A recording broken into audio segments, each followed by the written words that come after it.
Le chant des sirènes. Le chant des sirènes. Auditrices et auditeurs, bonsoir chers auditeurs bonsoir chers auditrices et auditeurs de Westrack Radio. Vous êtes dans votre émission féminine, féministe, humaniste, égalitaire et locale, le chant des sirènes. On est heureuse de vous retrouver, j'espère que vous êtes bien installés car ensemble ce soir on va parler de sirènes, mais non, de sorcières. Et oui, elles ont toujours existé de l'Antiquité à nos jours, on retrouve leurs traces tout au long de l'histoire, possible qu'elles furent les premières féministes. Très certainement même. Très certainement. Alors, mes sirènes de sorcières autour de la table ce soir. Oriane, bonsoir. Salut. Et Gabrielle aussi. Bonsoir. Bonsoir. On a aussi Aubery. Oui, bonsoir. Et Claire. Bonsoir. Et aussi Tiffaine à la réalisation de l'émission. Bonsoir. Alors, bonsoir Tiffaine. Elle a un micro ce soir. De quoi vous allez nous parler les filles ce soir ? Donc Gabrielle et moi, on va en fait faire la suite un peu de notre chronique de la dernière fois où on avait parlé des écoféministes et cette fois-ci on va parler un peu de la sorcière justement comme figure emblématique des écoféministes. Voilà. Cool. Claire, toi tu vas nous parler d'un petit livre Eh bien oui, j'avais prévu d'en parler la dernière fois, mais voilà, ça s'appelle « Moi, ce que j'aime, c'est les monstres » et voilà, je vais vous en parler. On en parle très prochainement. Oui. Et Aubery ? Eh bien moi, quel meilleur sujet que moi-même et mon enfance bien entendu. Je vais vous parler des modèles de sorcières que j'ai eu et que probablement nous sommes plusieurs à avoir eu autour de cette table. Voilà, en grandissant. Super, tout un programme qu'on a hâte d'écouter. On se lance le petit jingle des news.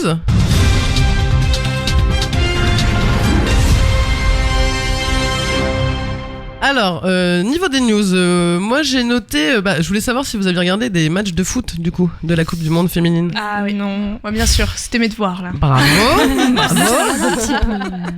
Non, personne. Si j'ai regardé les filles courir un petit peu. D'accord. Et moi j'ai regardé le Sans match doute. aussi, c'était France-Norvège.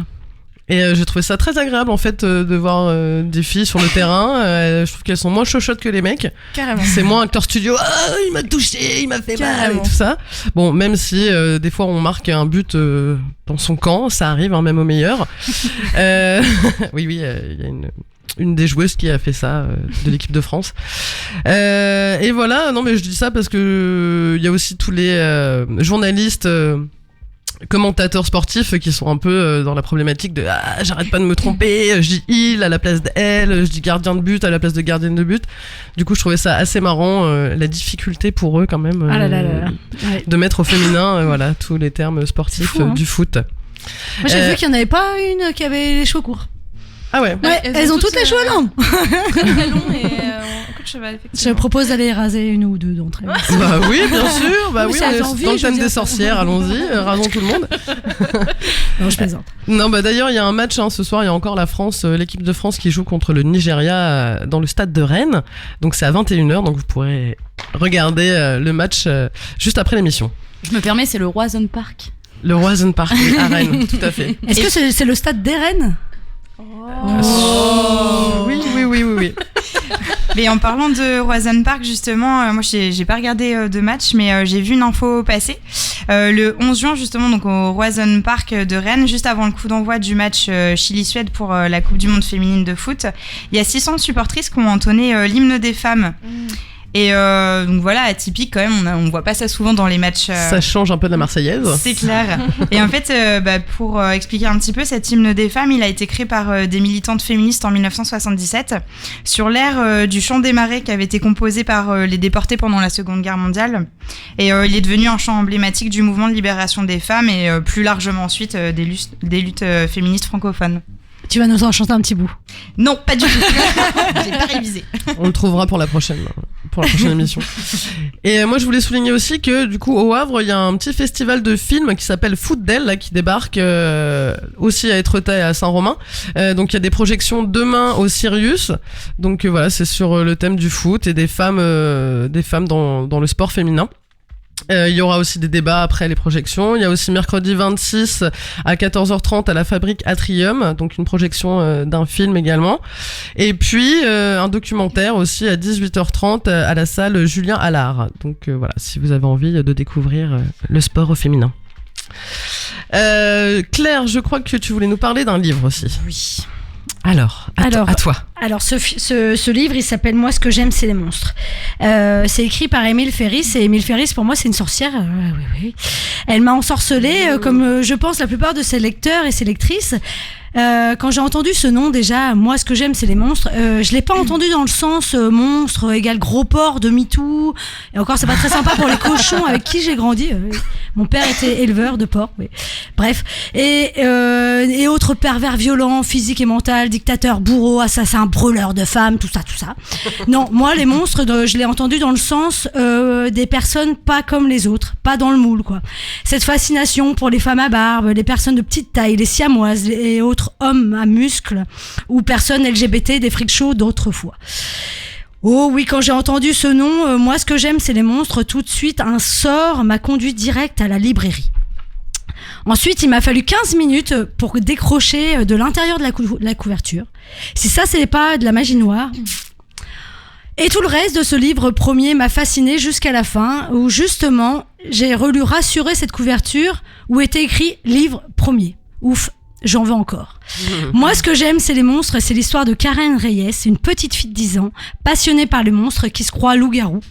Elle habite à Chicago à la fin des années 60. Elle enquête sur la mort trouble de sa belle et mystérieuse voisine, rescapée de la Shoah, Anka Silverberg. Ce qui l'a conduit à découvrir de nombreuses histoires enfouies et sacrément glauques et tragiques. Personnellement, j'en découvre encore malheureusement. Pour parler de son autrice, Émile Ferris, c'est une mère célibataire et illustratrice. À 40 ans, en 2002, elle est piquée par un moustique et elle se réveille après 3 semaines de coma avec une méningo-encéphalite. Un truc qui craint, quoi. Voilà, ça craint parce qu'on lui annonce qu'elle pourra plus jamais marcher, plus jamais dessiner. Elle ne peut plus tenir un stylo. Mais des femmes fortes l'entourent, sa fille, des amis.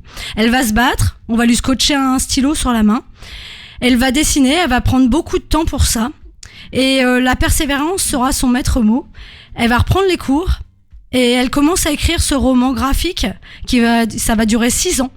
Voilà, ce roman, il fait 800 pages. Après 48 refus, ce premier livre va sortir en 2017 en anglais et puis en 2018 en français. Elle sera propulsée parmi les grandes de la BD. Son dessin, il est fait au stylo, avec des traits très minutieux. On a parfois des pages en noir et blanc et parfois des pages en couleur.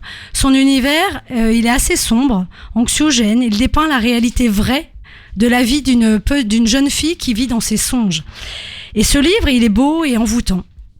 Il a été sacré meilleur album à Angoulême cette année.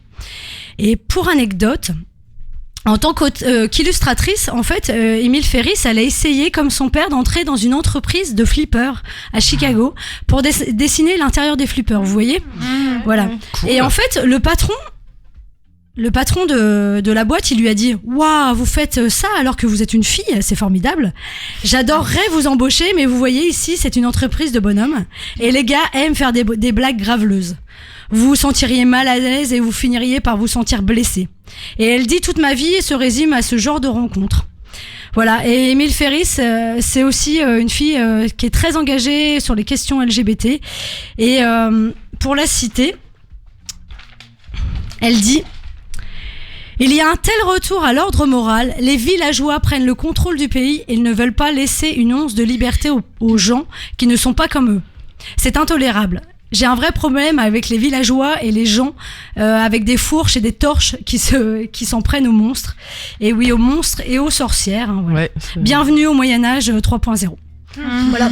Mais je vous conseille vraiment ce livre. Ça donne envie, ouais. Il est magnifique. Enfin, j'avais lu un peu, mais très très beau. Enfin, on est tout de suite pris dedans et c'est ça, c'est envoûtant. Parfois malaisant, mais envoûtant. Merci Claire. Et ben moi je vous propose une petite pause musicale. On va écouter un duo. Donc elle c'est Julia Lanoé alias Rebecca Warrior. Yeah. Ouais, donc elle vient de Saint-Nazaire. On a une fan. Voilà, elle vient de Saint-Nazaire. Elle est surtout connue pour ses faits d'armes dans le groupe Sexy Sushi, donc qui est aujourd'hui en sommeil. Peut-être ils reviendront un jour. Donc Sexy Sushi, c'est une grenade électroclash qui défraie la chronique avec ses lives endiablés dignes des Berruriers Noirs. Elle officie également dans Monsfitia, un duo de chansons qui est superbe aussi. Lui, c'est Vitalik de son vrai nom Pascal Pascal Arbez-Nicolas. Il vient de Dijon, c'est le pape de l'électro-française, il remue les dance floors en France et dans le monde entier depuis belle lurette. Il est l'instrumentaliste, le chef d'orchestre, l'apôtre des synthés souvent analogiques de Compromat. Vitalik et Rebecca Warrior donc sont deux agitateurs de l'électro-française et ils unissent leurs forces pour un album post-punk philosophique hallucinant. On écoute le morceau Elle chante en allemand. Nine Man, ouais c'est ça. Ils viennent de sortir donc leur premier album début avril qui s'appelle Traum und Existenz, donc ça veut dire rêve d'existence. Ouais, mon accent allemand est à couper au couteau. Mais c'était un vrai jeu pour elle d'écrire ses paroles en allemand. Voilà, et leurs textes sont en allemand. Moi ça me fait penser à L'Editron aussi, qui est un groupe d'électro super. Et voilà, bref, on écoute cette pépite post-punk limite pop avec Neymand de Compromat.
Ich bewege mich so langsam, dass ich unbeweglich aussehe.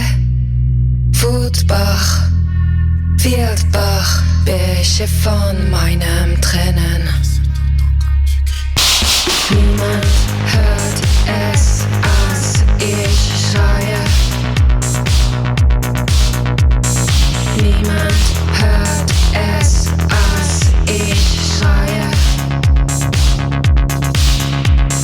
Niemand hört es, als ich schreie. Niemand hört es, als ich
Voilà, vous êtes toujours dans le chant des sirènes sur Westrack Radio. On vient d'écouter un morceau de Compromat.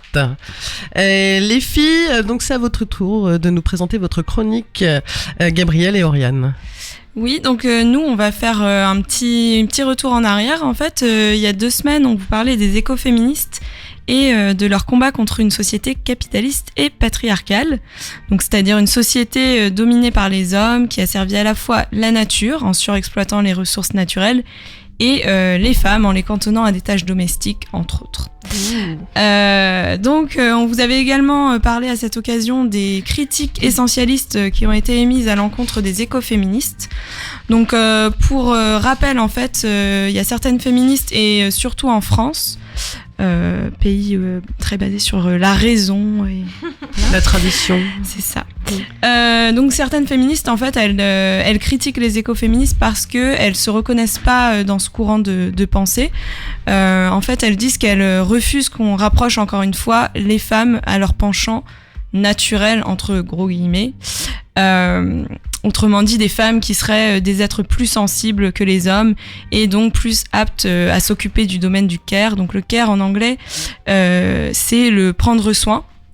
Autrement dit, nous les femmes, nous serions naturellement des mères nourricières cantonnées à une seule tâche, la procréation. Voilà, une grande perspective.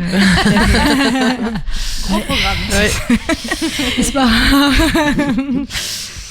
Et il y a du vécu autour. Ouais, ça sent, on dit rien. On a l'air fatigué, non?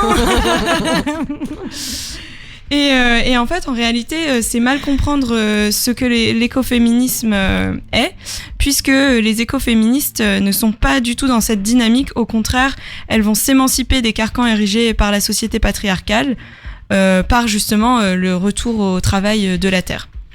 Donc aujourd'hui, si on vous parle des sorcières comme emblème des écoféministes, c'est justement pour déconstruire cette image un peu niaise des critiques essentialistes qui ont pu être émises à l'encontre des écoféministes.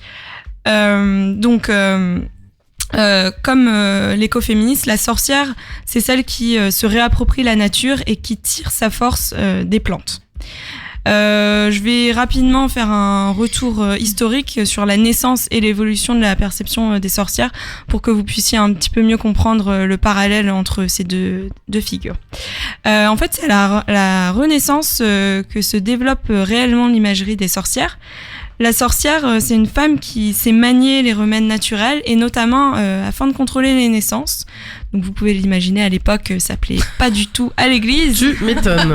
Et en fait, toujours pas actuellement. Au final. Voilà, pas trop de changement de ce côté-là. Donc en fait, finalement, la sorcière, elle va redonner le contrôle de leur corps aux femmes. Du coup, c'est pas anodin si elle est souvent représentée comme une vieille moche avec un nez crochu à l'apparence répugnante. En fait, c'est un moyen de les diaboliser tout simplement. Puisque voilà, pour en gros contredire les pouvoirs qu'elles ont, pouvoir à l'époque, voilà, de contrôle des naissances, l'Église donc voilà va les diaboliser afin alors je m'embrouille totalement. T'inquiète, il n'y a pas de souci. On t'a jeté un sort, mon Dieu. Parce que là, l'église on a qui tout prend le compris. contrôle. C'est le travail du malin. Oui, non, voilà, si on veut la rapprocher à une femme qui est moche, vieille, etc., c'est qu'en fait elle est hors des critères de beauté de la société et donc en fait de procréation. Voilà, on la désire pas, donc elle va pas procréer. Enfin voilà, c'est. Et puis c'est une sorcière. Quoi. C'est ça. De toute façon, c'est de sa faute. Voilà, bien cherché. Hein. Traficoter avec des plantes, là. Bien fait avec des petits poissons, là. C'est bon. Et éventuellement, on peut peut-être se faire violer. Bon, Ça, je crois que je me demandais. parce que bon. Je me demandais aussi, au Moyen-Âge, la sexualité, tu vois, ça devait être un truc un peu particulier quand même, quoi. Enfin, tu devais être soumise, ça devait être un truc. Parce qu'il n'y avait pas de sexualité, c'est vraiment procréation. Bah, je sais pas, parce qu'il y a pas mal de peintures ou de trucs qui en parlent. Ah, Tiffen, Moi, je pense attention, que c'était info. avant tout assouvir les pulsions de l'homme. Exactement. Ouais, voilà. Ouais. Pulsion Exactement. qui n'existe pas donc. Parce que la femme avait pas le droit d'avoir d'envie. De toute façon, c'était bien connu que la femme n'avait pas de Ah, y a plaisir. pas de plaisir, non. Voilà, Donc, mais je pense que la sorcière, c'est aussi la femme non soumise, du coup, qui, voilà, fallait bien la niquer. La féministe. Voilà, c'est ça. De l'époque. De l'époque. Et donc en fait c'est vrai que cette image un peu de la sorcière moche, méchante, etc. On la retrouve finalement chez les féministes si on veut établir un parallèle. Enfin on aura tout entendu féministe égale mal baisé ou voilà ce genre. Poil sous les bras et machin. Voilà exactement. On n'est pas féministe, on n'est pas féminine. Enfin féminine. On peut On a être forcément un problème avec les sans mecs. être Voilà, féminine. exactement. Donc voilà, donc aujourd'hui c'est vrai que finalement il y a eu une reprise de cette image de la sorcière puisqu'elle a été érigée finalement comme un modèle de féministe, un peu comme par exemple le mouvement queer. À la base c'est un mot qui est péjoratif, Ouais. et finalement ils se sont réapproprié le terme pour l'ériger en modèle, enfin oui, une figure un Oui, peu une emblématique, revendication. c'est ça. Ouais. Alors que durant la Renaissance, personne ne se vantait d'être une sorcière au risque de se voir brûler sur un bûcher. Ouais, c'est pas. Ça faisait calme. profiter. Non, Ah bah, ça ça calme. calme. Moi, Non, mais je pense personnellement, même j'aurais fait pareil. toutes les autres femmes, tu vois, qui devaient assister au bûcher, enfin. Ça donne pas envie. Ah bah non, Je tout pense de suite, que ça on est refroidit, au-delà hein. Tu du te dis, message subliminal. Voilà, là, Mais c'est dans l'illustration concrètement, voilà. pure et dure. Surtout que Jeanne d'Arc, par exemple, elle disait à son bourreau, je veux descendre. Et lui disait, mais tu vas en avoir des cendres. Merci Claire. Pourtant, elle n'était pas sorcière, elle aussi. Peut-être un peu, on sait pas. Tu sais, la voix de Dieu. Hein. Et donc au contraire, voilà, de nos jours, être une sorcière, c'est devenu un symbole de fierté. Se dire sorcière, finalement, c'est appartenir à un clan qui nous rend plus fortes. C'est l'image même de la sororité. En témoignent les nombreuses résurgences dans la pop culture. Vous avez par exemple, bon, ça date des années 80, mais on peut dire pop culture, Les sorcières d'Eastwick, le film avec Cher notamment, Charmed qui a été réadapté en 2018, Les aventures de Sabrina l'apprentie sorcière également sur Netflix. Voilà, ou le livre voilà, un peu plus littéraire, le livre de Mona Chollet, Sorcière, la puissance invaincue des femmes. Et on pourra également citer justement comme figure emblématique à la fois des sorcières et des écoféministes, l'américaine Starhawk, qui est très très souvent citée. Donc la sorcière, comme l'écoféministe, c'est une femme forte, c'est une femme indépendante qui va maîtriser la nature et donc par le même biais son corps et les naissances. Ce qui lui permet finalement de ne plus être assujettie à son rôle de mère auquel on a longtemps et on veut encore nous cantonner. Finalement, la sorcière, elle pose question car elle ouvre la voie vers d'autres possibles pour les femmes. Merci Oriane. Alors Gabi. Et moi, je vais vous parler des rituels, car qui dit sorcière dit rituel. Et les sorcières contemporaines, donc elles s'emparent beaucoup de ce mot sorcière aujourd'hui, comme disait Oriane, et le brandissent maintenant comme une fierté. En fait, elles brisent les codes et elles sont fines connaisseuses des plantes, elles préparent des décoctions et puis elles lient spiritualité et engagement militant. Certaines, elles pratiquent des rituels ésotériques qui leur permettent de se reconnecter à la faune, à la flore et au divin. Et parfois, elles dévoilent leurs rituels, même si pendant longtemps et encore aujourd'hui, ça se fait pas trop, ça reste des choses transmises en famille de génération en génération. Mais comme je vous le disais, il y en a certaines qui ont envie de les partager et vous pouvez notamment en lire certaines dans le guide pratique du féminisme divinatoire de Camille Dusselier. Elle a fait aussi beaucoup de documentaires autour des sorcières, notamment Sorcières mes sœurs. On peut aussi écouter les sorcières interrogées par Lorraine Bastide dans le podcast de La Poudre nommé L'Antidote et celle du podcast Sorcières sur France Inter réalisé par Céline Duchesnay et Laurent Polleret. Alors déjà, c'est quoi un rituel et comment on s'y prend ? Eh ben, les rituels, ils peuvent être plus ou moins formels, plus ou moins souples. Pour Carlotta Alevosia, c'est une tarologue et fondatrice de la Semaine des Magies à Marseille, tout peut être rituel. Donc maintenant que vous avez envie de vous y mettre, il vous faut des plantes que vous pouvez trouver dans votre jardin ou à l'herboristerie du coin.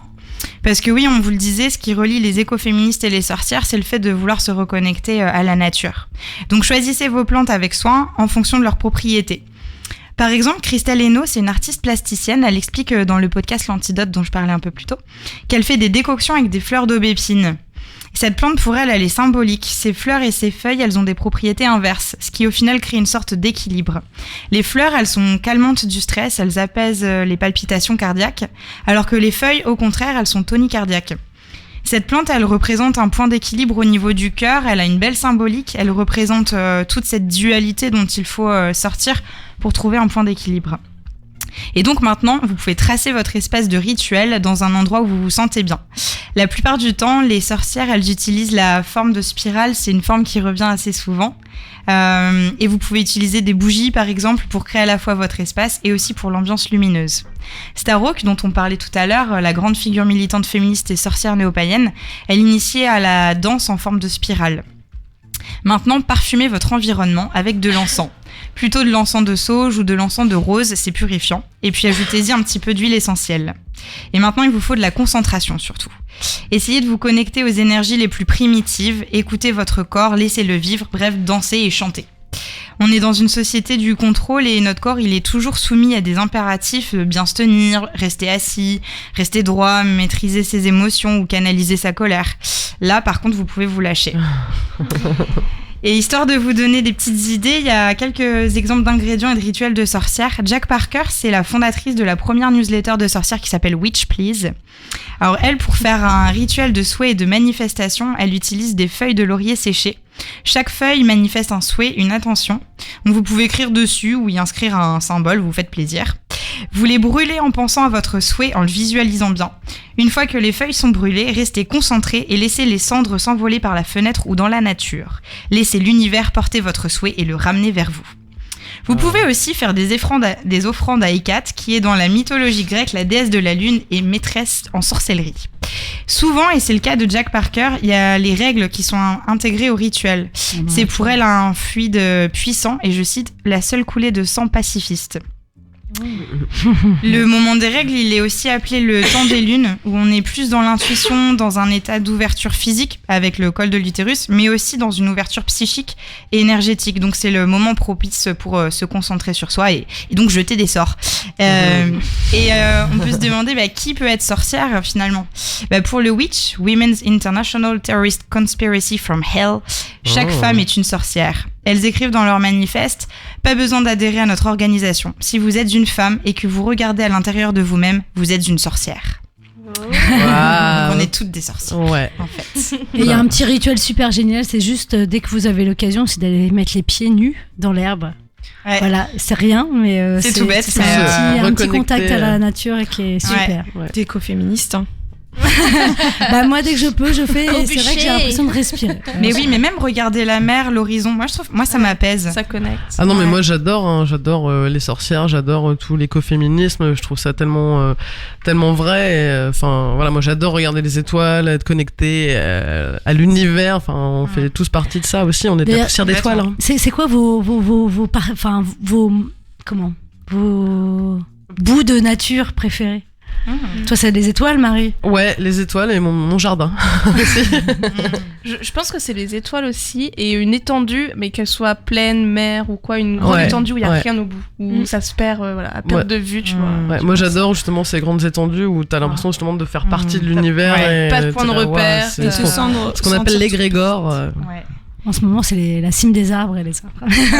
Moi, c'est les rivières sauvages. Les rivières, j'adore. Voilà, on est cet été aussi camping, week-end entre girls. Ouais, là où il n'y a pas une bagnole, pas un enfant. Et pas un enfant. C'est les mamans qui parlent là. Mais non, c'est trop bien faire les enfants. Mais oui, ils sont trop mignons, ils sont trop choupinous. On fera peut-être un truc sur les enfants. Les enfants de 7 ans. L'enfant de 7 ans. Je vous propose une petite pause musicale encore avec Jealous, qui est un trio de rock garage qui est basé à Berlin. Leur premier EP, What's Your Damage, est sorti fin juin. Sur le label Baby Satan Records, on en revient. On en parlait. Voilà. C'est inspiré du glam rock des années 70, un peu post-punk, rock garage et country. Ce premier EP parle de tueurs en série, d'étranges expériences de drogue, de la météo et ne s'excuse pas des humains imparfaits. L'ambiance sonore est puissante, bancale et pleine de fuzz, à la fois poignante, ingrate et douce. On écoute Jealous et le morceau c'est Gravity.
Vous êtes toujours dans le chant des sirènes, votre émission féminine féministe havraise.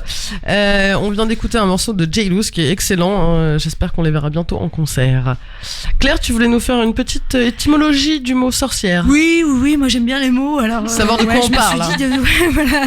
Je pense que tout le monde s'en fout, mais sorcière, ça vient de sortiarius, du latin sortiarius. Ah, c'était donc du latin. Ouais, parce que... qui veut dire 10 heures de sort. Oh. Et pour Tiffaine, en vieux breton, on dit Brit,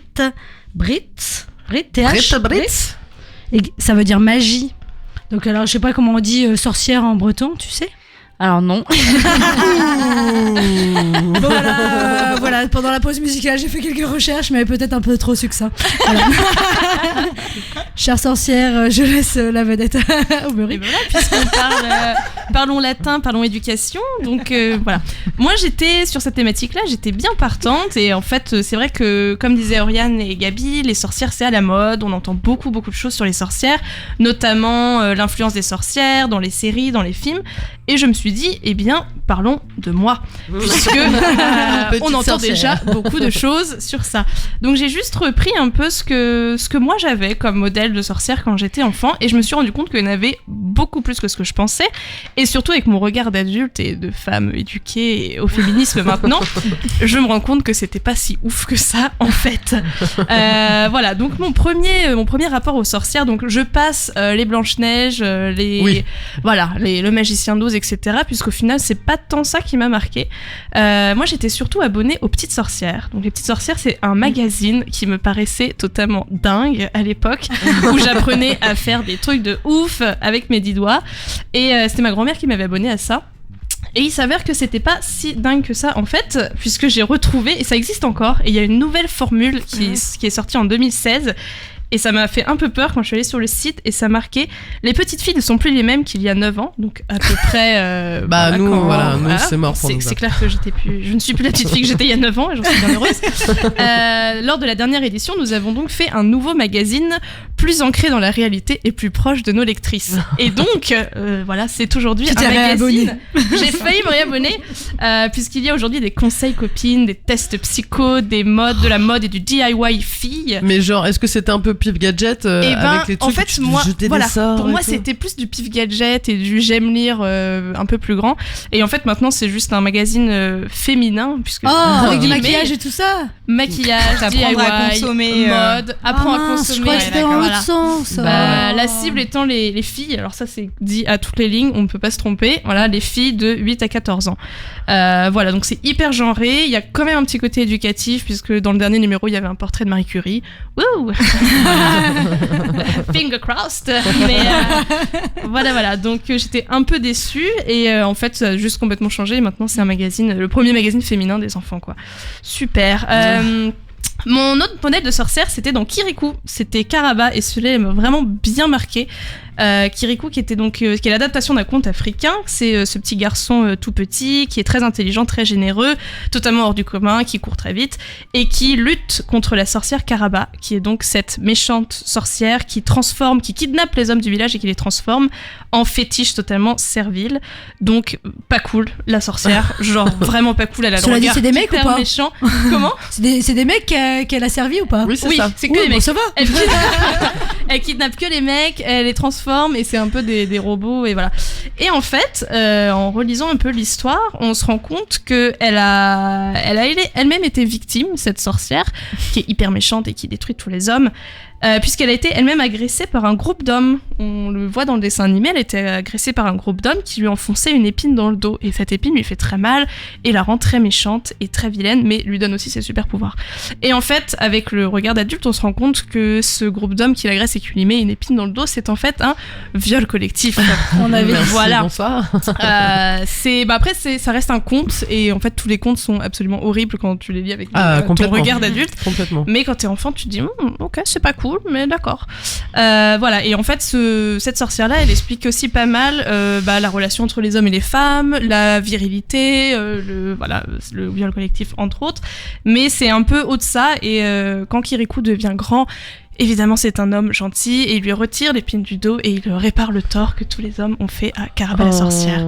Mais du coup, est-ce Voilà. qu'elle perd ses pouvoirs après? Elle perd ses pouvoirs, mais elle est super gentille et elle est justement très connectée à la nature. Donc c'est une nouvelle écoféministe en fait. C'était Alors, par contre, c'est quoi Caraba. on rectifie, Kirikou lui enlève avant de devenir grand. Ah, l'épine. alors. Parce qu'il est petit, il lui saute dans Oui, le c'est dos, le il baiser, l'arrache c'est vrai, avec, avec ses dents. les dents. C'est Et le après, baiser ouais. qui le fait devenir homme. Ah, c'est Exactement. mignon. C'est Voilà. plus mignon. Donc que- c'est assez lié, cette histoire de voilà, il grandit, la sorcière redevient gentille. Ça c'était ma sorcière et elle me faisait quand même pas mal bader, c'est vrai. L'autre sorcière qui me faisait un peu peur, Elle est c'était pas commode. la sorcière de la rue Mouffetard. Qui est Ah donc ouais. beaucoup plus vieille que ça. Ma mère étant très branchée conte, j'avais le droit, voilà, je connais tous mes classiques, je suis incollable. C'est bien. Et donc en fait cette sorcière de la rue Mouffetard, elle me paraissait totalement what the fuck pour le coup. C'était n'importe quoi. Mais c'est un conte. En fait, c'est les contes de la rue Broca. Et c'est n'importe quoi. Là, il y avait un gérant avec des chaussettes rouges. Il y a cette sorcière qui doit manger une petite fille à la sauce tomate pour retrouver sa jeunesse. Et voilà. Et cette petite fille, elle doit avoir un prénom qui commence par la lettre N. Et en fait, c'est totalement n'importe quoi sur le papier, mais quand on regarde, c'est vraiment le schéma classique du conte. Donc il y a une méchante, il y a une princesse enlevée, et il y a le prince qui la sauve. Sauf que la méchante, c'est une sorcière, c'est une vieille croûteuse. Le donjon, c'est un tiroir-caisse, puisqu'elle l'enferme dans un tiroir-caisse. Le chaudron, c'est la sauce tomate, puisqu'elle a mangé la petite fille à la sauce tomate. La princesse, c'est la fille de l'épicier Saïd. Donc voilà. Et le prince, c'est son frère qui la sauve avec un marin. Donc ça n'a aucun sens, mais on retrouve cette figure de la sorcière toute voilà, avec le nez en verrue, etc. Et plus tard, j'ai grandi, comme plusieurs autour de cette table, avec Harry Potter, évidemment, et Hermione Granger, notamment, qui est, qui est le personnage féminin de la série, sauf que elle... alors, je sais pas si vous connaissez le test de Bechdel. Oui. Voilà. Qui est donc ce test qui permet de savoir Moi, si non. un film... Je me rappelle si les plus. personnages féminins ont vraiment une place importante dans le film. Donc, il y a trois questions. Oui. C'est est-ce qu'il y a au moins 2 personnages féminins dans le film? Est-ce qu'elles se parlent entre elles? Et est-ce qu'elles parlent d'autre chose que d'un homme? Et figurez-vous que 90% des films ne passent pas ce test. Il n'y a pas une durée aussi, elles doivent parler Elles doivent parler plus, mais quand alors même, c'est vrai, assez dérisoire, c'est genre 30 secondes. Ouais, c'est où, rien du tout. Ouais. Ça nous paraît tellement simple, et en fait, quasiment tous les films échouent, c'est lamentable. Sauf Harry Potter, puisque Hermione Granger, c'est quand même une grosse badass, et que sans elle, clairement, Harry Potter serait mort au bout de 15 minutes de film, de livre. Voilà, et en fait, ce personnage-là, il est pas habituel, elle cherche pas à être jolie, elle cherche pas à être appréciée des garçons, elle a pas d'histoire d'amour au début au moins, elle est hyper courageuse, elle est hyper intelligente et surtout elle rejoint ce groupe de garçons donc que sont Ron Weasley et Harry Potter et elle est hyper proactive. C'est pas qu'elle suit les garçons et qu'elle dit oh mais moi j'ai peut-être une idée, c'est qu'elle est là allez les gars on y va, Ouais, c'est clair. tous Les à meneuses, défoncer. quoi. Voilà. Et la fiction rejoint le réel. Et la fiction rejoint la réalité puisque ce personnage est interprété par Emma Watson qui est Très la engagée. figure féministe voilà les dernières années. Mais en parlant Ouais, d'Hermione, féministe. il y a un moment donné dans les films, ils ont essayé de la ramener à cette condition justement parce que c'est le 4, hein, donc c'est Ouais. la coupe de feu où il y a le bal et tout, et justement ils la font super canon. Il y a tous les mecs qui font ouais, et puis il y a la scène d'amourette avec Victor Crumb et tout ça, et je trouve que c'est un petit peu c'est ça ouais. Et en fait, ce personnage-là est quand même hyper important. Et comme disait Tiffany aussi, les autres personnages féminins d'Harry Potter sont tous, ils sont tous importants. Elles sont toutes très intelligentes. Elles ont toutes des grands pouvoirs. Voilà. Bon, le livre a été écrit par une femme. Le livre a été écrit par une femme. Est-ce vraiment une surprise? Nous ne savons pas. Voilà. Donc ce personnage-là, moi en tout cas, j'ai grandi avec puisque j'avais à peu près l'âge d'Harry Potter quand j'ai commencé à le lire. Donc je me projetais, sachant que j'étais aussi une Madame Je sais tout et que j'étais à peu près aussi insupportable qu'elle. Vraiment voilà, je l'adorais. C'était mon modèle de vie. Et de l'autre côté, évidemment, nous avons l'inénarrable Charmed. Ah oui. Qui donc voilà, donc le producteur est Aaron Spelling et c'est une série qui était de 1998 à 2006. Harry Potter c'est 97 à 2007. Voilà pour info. Donc voilà, le Charmed c'était les 3 sœurs. En fait, il y en a une quand la troisième est morte. Finalement, il y en a une 4e qui est arrivée. Très pratique. Les familles recomposées de sorcières, c'est toujours pratique pour plusieurs saisons. on appelle se faire virer de la série et les remplacer. Voilà. À cause des épines dans le dos, tout Donc ça. il y avait Phoebe, Piper et la sœur au nom imprononçable quand tu habites en Plou, voilà, qui avait le pouvoir de faire bouger les choses à distance. Et ces sœurs-là, en fait, avec recul, donc elles battaient des démons, elles habitaient ensemble. Avec le recul, on se rend compte qu'en fait, chacune de ces sœurs représente un peu le cliché d'un certain type de femme. Donc Piper étant le modèle de la maman, puisqu'elle est très carrée, elle s'occupe de ses sœurs, voilà, c'est la première qui a une famille. La bosseuse, qui est donc Plou. Et pourtant j'ai fait une fac d'anglais, c'est ça qui est triste. Et la femme enfant un peu sexy, un peu folle, c'est Phoebe. Et Oriane me disait que donc dans le remake de 2018-2019, on retrouve ces trois sœurs, sauf que au lieu de la maman, de la bosseuse et de la femme enfant, on a la végane, la lesbienne et la vierge. Donc chaque époque a ses problématique. Voilà. Et en fait, leur pouvoir, ça symbolise un peu la puberté, puisqu'elles ont, puisque c'est destiné principalement aux adolescentes, on se retrouve avec ces sœurs qui ont des nouveaux pouvoirs et qui suscitent la convoitise des démons, qui sont majoritairement des hommes, et ils veulent toutes les avoir, et elles se battent, et elles font front, et il y a vraiment cet esprit de sororité. Donc voilà, et quand tu es une adolescente, en fait, c'est juste que tu as la puberté, que effectivement ton corps change, et que le regard des prédateurs sont en fait ton voisin du palier. Ou tonton GG dans des scénarios plus tragiques. Voilà. Et elles réussissent par contre, elles aussi, le test de Bechdel, puisqu'elles parlent d'autre chose que les hommes. Et voilà. Et elles sont assez badass. Et donc, je me suis rendu compte que, voilà, ces modèles que j'avais quand j'étais plus jeune étaient en fait un peu représentatifs de cette époque. Et que maintenant, j'ai hâte de voir les nouveaux Charmed et les nouvelles Sabrina et les nouvelles séries, les nouveaux remakes, puisque c'est... Est-ce qu'il y en a une qui a le pouvoir de vasectomier pendant l'amour? Alors non, parce que c'est encore diffusé à heure de grande écoute. J'ai dit un mot normal, tout à fait scientifique. Voilà, mes modèles à moi. En tout cas, pour les sorcières, fini le nez crochu, la pustule sur le nez. Fini. C'est que des badass maintenant. Fini, quoi. c'est que des badass qui font du 36. Voilà. Mais tout à fait représentatif. Carrément. Moi, je vous propose de passer à notre agenda. Merci Aubery pour Avec cette plaisir. petite chronique sur toi-même. Ouais. Très cool. Toujours un plaisir. Je peux poser une petite question? Vous, c'était Non. quoi? Non. Bon. Si, bien sûr. Non, mais pour ramener à nous toutes, c'était quoi vos films préférés sur les sorcières? Ah bah, Films, séries bah j'ai envie de dire un truc un peu intelligent, mais malheureusement c'était Charmed, je pense, en termes de film. Et ouais, c'était Charmed. Et... Bah, la trilogie du samedi soir. Voilà, quoi. c'était quand même mythique, quoi. C'était. Vous êtes plus jeune que nous. C'était pas vraiment une sorcière, c'était Oh, nous, on plutôt avait la Layla dans Star Wars, quoi. Mais bon, c'est pas du tout une sorcière. Ouais. Mais elle a quand même des pouvoirs, quoi. Donc, la force, quoi. Moi, j'aimais bien Hocus Pocus et puis The Craft, parce que je trouvais qu'elles avaient Enfin, Hocus Pocus était un peu laid et j'aimais bien leur côté un peu. T'as vraiment les monstres, quoi. Ouais, et puis dans The Craft, c'est pareil. Il y en avait une qui était un peu méchante, qui avait une gueule un peu. Et c'est pareil, je l'aimais bien parce que justement, peut-être qu'elle avait un peu ce côté vénère qui me plaisait bien. Voilà. Voilà. Donc on passe à l'agenda de la semaine et des 15 prochains jours. Donc au Fort de Tourneville, il y a l'inauguration pour retourner au foot de Fort Play. Un petit terrain. Alors, si vous n'aimez pas le foot, c'est fait pour vous. Si vous aimez le foot, c'est fait pour vous. Puisque c'est un terrain de foot, mais aussi multisport, qu'on a totalement réinventé. Donc, on a refait le marquage, on a réinventé les règles, on a réinventé les buts, on a tout réinventé. Le terrain en forme de T, il y a 3 buts, voilà. Et on inaugure mercredi 19 à 14h avec le parrain Vikash Dorasso et la marraine Ézil. Donc, c'est une youtubeuse que les plus de 20 ans ne connaissent absolument pas. C'est ça. Non, je confirme. Et aussi, je tiens à dire, avec des animations proposées par Moment Autopromo. L'association C'est chez qui ici qui a organisé la Kerms.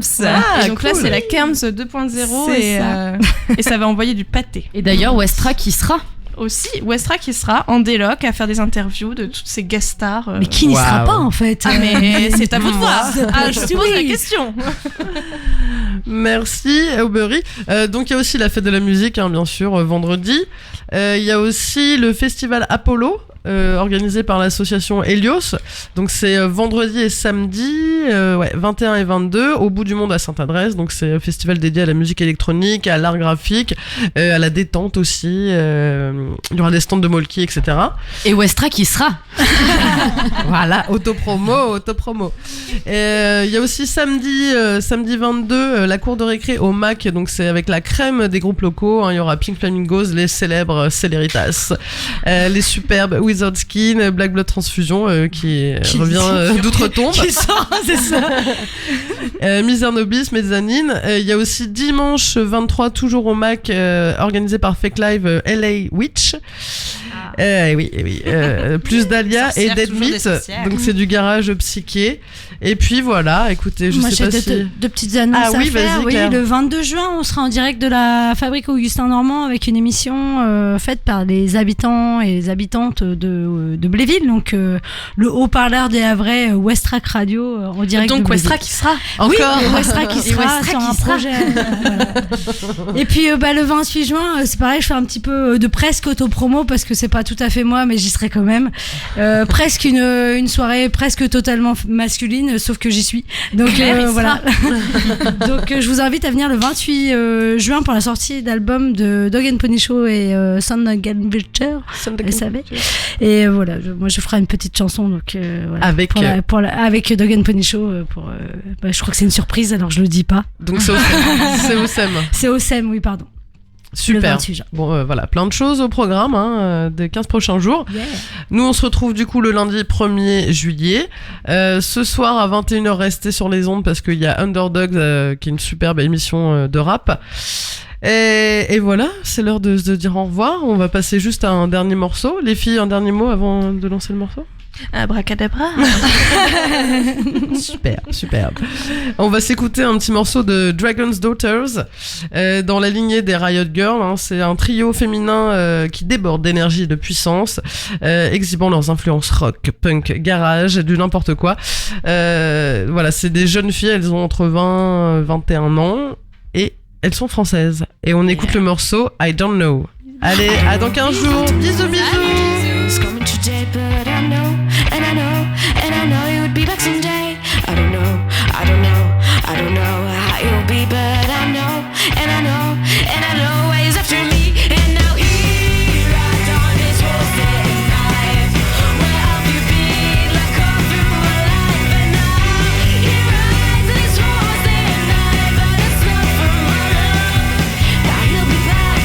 Here rides on this horse at night. It's about a time that it lost its faith in a woman's eyes.